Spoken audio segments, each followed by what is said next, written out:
Dođi sada u prijatelja grad, dođi s nama, imaj zabavu sad.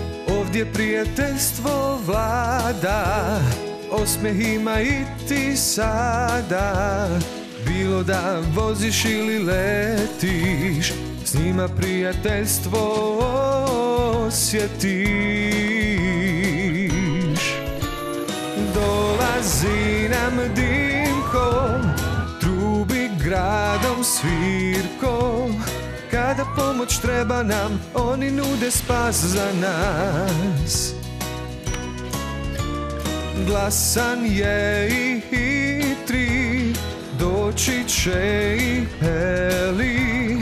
Problem veliki za njih ne postoji, dobrodošli u prijatelja grad.